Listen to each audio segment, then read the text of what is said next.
महाराज जी के चरणों में नमोस्तु। छुल्लक जी को इच्छामी। महाराज जी, आजकल प्रायः देखा जा रहा है कि जैन समाज में शव यात्रा में महिलाएं जाने लगी है। वो अग्नि संस्कार भी महिलाओं द्वारा किया जा रहा है। तो महाराज जी, ये उचित है जैन धर्म के अनुसार? अब देखो क्या बोलूं, बहुत बड़ा परिवर्तन हो रहा है। अग्नि संस्कार, मैंने तो सुना पगड़ी संस्कार भी होने लगे।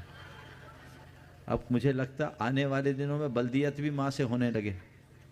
ये परिवर्तन है।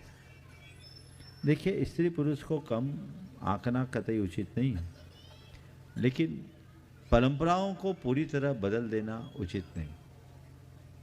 हमारी जो परंपरागत व्यवस्थाएं हैं उन्हें हमें गंभीरता से विचार करना चाहिए और उनको ध्यान में रख करके ही आगे का काम करना चाहिए।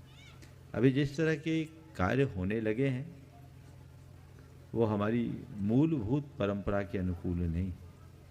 फर्क सवाल इसका नहीं है कि कोई अग्नि संस्कार स्त्री दे सकती है या नहीं दे सकती। दे देना कोई बहादुरी का भी काम नहीं है। अगर अग्नि संस्कार किसी स्त्री ने किसी का कर दिया तो कौन सी बहादुरी का काम किया? कोई उसे उपलब्धि के रूप में गिनना चाहिए क्या कि अपने बाप के अंत्येष्टि पर उसने अग्नि संस्कार देकर कोई बड़ा काम कर लिया, उनकी पीठ ठोके? क्या है? पगड़ी जहां तक मानने की बात है, वंश की बात होती है।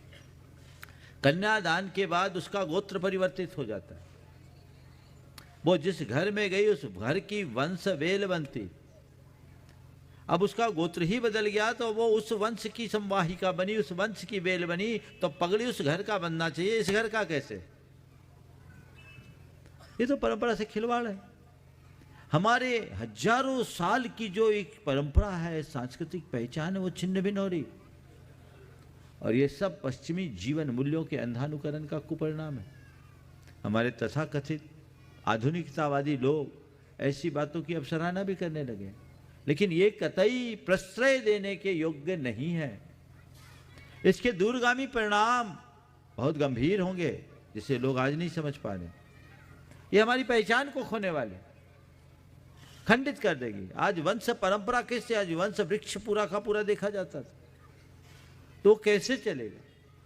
ये चीजें निश्चित रूप से हमारी संस्कृति के विरुद्ध है। हमें इनको कतई भी स्वीकार नहीं करना चाहिए और न ही इन्हें प्रोत्साहित करना चाहिए। आप ये सोचें कि बहुत अच्छा, मेरी दृष्टि से ये कुपरंपरा की शुरुआत है।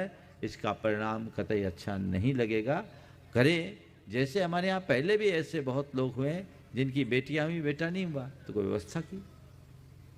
दत्तक परंपरा से भी पीढ़ियां चली है, गोदनामे से पीढ़ियां चली है, और तभी आज हमें एक स्वस्थ परंपरा मिली हुई। अगर ये सब इसी तरह छिन्न भिन्न होते रहे तो आने वाले दिनों में हमें बहुत बुरी स्थिति का सामना करना पड़ेगा।